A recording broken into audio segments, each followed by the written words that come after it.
जय हिंद। ये group D है और 2025 को फोड़ने वाले हैं। और ये क्या होती है, मॉक टेस्ट जो होती है 200 का तीसरा पार्ट हम लोग देखने जा रहे हैं। ये क्या हो जाएगा, 200 मॉक टेस्ट कराएंगे, उसमें से तीसरा है। देखिए पहला क्या है, हम लोग पूरा विषय को जानने वाले हैं। समर जी वाली चीज़ें होती है, साइंस मैथ रीजनिंग और जीके जीएस। आइए स्टार्ट करते हैं पहले मैथ का। इसमें 25 क्वेश्चन रहेंगे। देखिए इसमें प्रश्न नंबर नहीं लिखा है, डायरेक्ट प्रश्न लिखा गया है। तो उससे क्या मतलब है, डायरेक्ट प्रश्न मतलब है, देखिए किसी वस्तु की कीमत 25% वृद्धि की जाती है तो नई कीमत 500 हो जाती है। तो पुरानी जो भी रही हो, दाम बढ़ाने के बाद उसकी कीमत 500 हो गई। तो पुरानी कीमत क्या थी, तो देखिए कोई भी क्या होती है, हमेशा पुरानी कीमत क्या होती है, 100% होती है। ठीक है, और इसमें कह रहा है कि 25% की वृद्धि हो गई, तो 100 में 25 जोड़ेंगे तो 25% की वृद्धि हो जाएगी, मतलब 125 हो गई है। क्या हो गई है, 125 हो गई है। ठीक है, तो ये परसेंटेज में 125 हुई है, लेकिन रुपया में 500 रुपया हो गया है बढ़ा हुआ दाम। तो मतलब कि 125% जो है ये परसेंटेज में है, लेकिन रुपया में कितना है बढ़ा हुआ दाम। देखिए नई कीमत जो है वो 500 रुपया हो गया है। अब इसको क्या होगा, ऐसे कर लीजिए, ऐसे। फिर उसके बाद कर रहा है पुरानी कीमत क्या थी, पुरानी का मतलब क्या हो जाएगा, 100% की वैल्यू पूछ रहा है। अब 125 चौका कितना हो जाएगा, 500 हो जाएगा। ये परसेंटेज से परसेंटेज गायब हो जाएगा, तो 4 आई गुणे 100 तो कितना हो जाएगा, 4 गुणे 100 का हो जाएगा 400। ऑप्शन नंबर बी राइट हो जाएगा, देखने को मिलेगा। एनटीपीसी 2016 में पूछा गया प्रश्न है। अब देखिए क्या होती है, 15 आदमी किसी कार्य को 20 दिन में करते हैं, तो टोटल कार्य निकालने के लिए क्या होती है, कितना आदमी है और क दिन में काम कर रहे हैं, वही ना होगा। हाँ, तो यहाँ देखिए क्या होती है, 15 आदमी है, अब 20 दिन में काम कर रहे हैं, ये टोटल कार्य होता है। ठीक है, ये कह रहा है कि इतने ही काम को 10 आदमी कितने दिन में करेंगे, तो 10 आदमी और दिन, डी फॉर दिन, तो क्या हो जाएगा, 10 दूना 20 हो जाएगा, 2 से हो जाएगा, और 2 है गुणे 15, तो क्या हो जाएगा, 15 दूना 30, तो डी बराबर क्या हो जाएगा, 30 दिन लगेगा। और 100 नंबर का हो जाएगा बी राइट हो जाएगा, देख सकते हैं। और ये एलपी में 2018 में पूछा गया और आपके एग्जाम में छपने की संभावना है ऐसे ही प्रश्न। और 60 का 25%, देखिए 60 ये 25% है। ठीक है, 25% है। ठीक है, अब परसेंटेज को भगाना है, भ से भगाना है, तो भ से भाग दीजिए। किससे, जाहिर सी बात है परसेंटेज का प्रश्न है तो 100% से भाग देंगे। ठीक है, अब 25 को परसेंटेज से परसेंटेज गायब। ठीक है, हाँ, अब 25 को 60 से गुणा कर दीजिए, तो 25 छः का 150, मतलब क्या हो जाएगा 150, ये 0 1500 आएगा। 25 में 6 का गुणा करेंगे तो क्या हो जाएगा, 150 आए, 1500 आ जाएगा। 1500 आइए बटा के नीचे का हो जाएगा 100 हो जाएगा। ठीक है, तो डबल जीरो से डबल जीरो गायब, तो 15 केवल बचेगा। 15 बटा के 1 मतलब क्या होगा, 15 तो होगा, या फिर डायरेक्ट क्या होगा, 15 25 का 25% बटा के 100%, परसेंटेज से परसेंटेज गायब, 25 चौका 100 हो जाएगा, और 4 से काटेंगे तो 15 बार में, तो क्या हो जाएगा 15। ऑप्शन नंबर ए राइट हो जाएगा, देख सकते हैं। और ये भी ग्रुप डी 2013 में पूछा गया प्रश्न होती है। एक घन की भुजा जो होती है वो 5 सेंटीमीटर है, तो उसकी आयतन क्या होगी। घन का भुजा का मतलब क्या हो गया कि इसकी लंबाई चौड़ाई जो होती है और ऊंचाई, ये तीनों का है, ये 5-5 सेंटीमीटर, तो इसका आयतन कितना होगा, तो तीनों का होती है। घन के भुजा का आयतन निकालने का फार्मूला जो होता है घन का, वो ए क्यूब होता है, मतलब भुजा का क्यूब।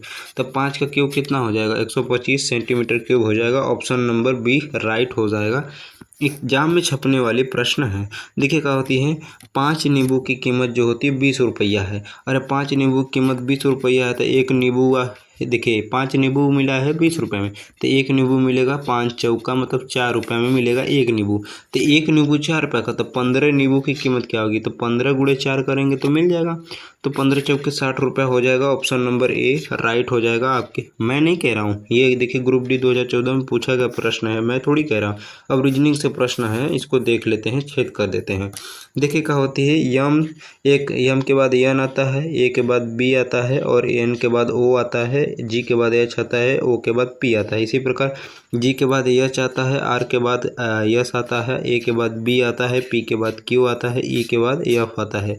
तो एच एस बी किस में है, H S B Q F. Option number A right हो जाएगा, देख सकते हैं। ऑप्शन नंबर ए राइट हो जाएगा, +1 वाला फार्मूला अपनाया गया है। अब देखिए क्या होती है, 5 में ये प्रश्न है, इसको पूरा करना है, इसकी जगह क्या आएगा।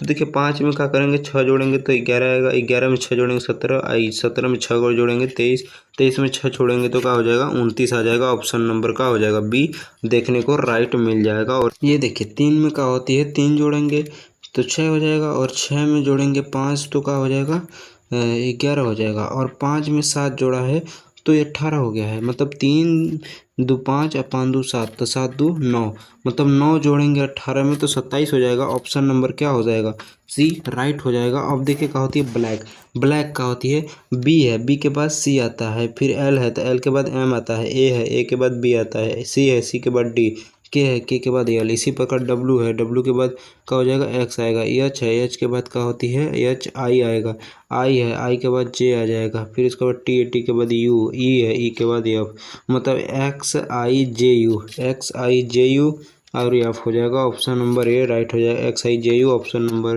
का होती है ए राइट हो जाएगा। अब देखिए सामान्य ज्ञान वाली है, भारत का पहला परमाणु परीक्षण कहाँ हुआ था, तो पोखरण में हुआ था।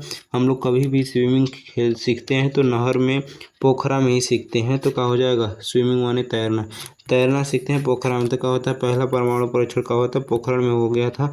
और कौन सा सबसे बड़ा उपग्रह है, तो बी से बड़ा, बी से बृहस्पति।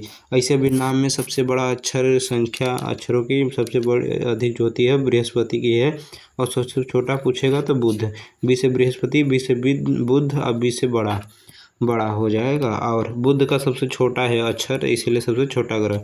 भारतीय संविधान किस वर्ष लागू हुआ है, तो 1950 26 जनवरी को लागू हुआ है, इसलिए 26 जनवरी को गणतंत्र दिवस मनाया जाता है। लेकिन संविधान पूरी तरह कब लागू हुआ, संविधान पूरी तरह तैयार कब हुआ तो पूछेगा, तो 26 नवंबर 1949 को हुआ था। लेकिन इसीलिए 26 नवंबर को संविधान दिवस मनाया जाता है। राष्ट्रीय गांधी जी को राष्ट्रपिता किसने कहा था, सुभाष चंद्र बोस जी ने राष्ट्रपिता कहकर संबोधित किया था।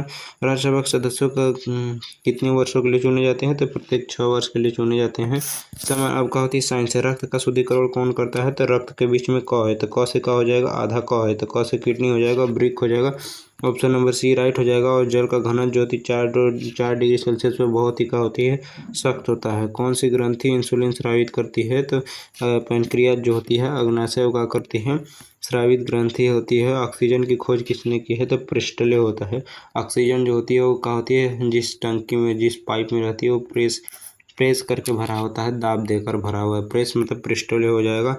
मनुष्य की सबसे लंबी हड्डी फीमर होती है जो पैर वाली हड्डी होती है। अब क्या होती है विविध वाले प्रश्न होते हैं। यूएनओ का मुख्यालय, यूएनओ के बीच में एन है तो एन फॉर न्यूयॉर्क हो जाएगा। ऐसे भी मैक्सिमम का हो जाती है, मैक्सिमम जितने भी होती है संस्थान उसका मुख्यालय न्यूयॉर्क में ही देखने को मिलती है। ब से बंदे, ब से बंकिम, तो वंदे मातरम की खोज किसने, वंदे मातरम किसने लिखा, तो बंकिम चंद्र चटर्जी लिखे हैं। कौन सा खेल रोलेस गैरेज संबंधित है, तो टेनिस हो जाती है। और भारत का सबसे बड़ा बंदरगाह जो होता है वो क्या होती है, मुंबई बंदरगाह है। ये तो बड़ा है, लेकिन सबसे गहरा पूछेगा तो विशाखापत्तनम तमिलनाडु वाला हो जाती है। और सूर्य का प्रकाश पृथ्वी तक आने में कितना समय लेता है, तो मान लीजिए ये सूर्य है, इसका प्रकाश आ रहा है पृथ्वी पर, तो 8 दूना 16, तो 8 मिनट 16 सेकेंड हम लोग क्या करते हैं लेते हैं। मिलते हैं नेक्स्ट वीडियो में। जय हिंद।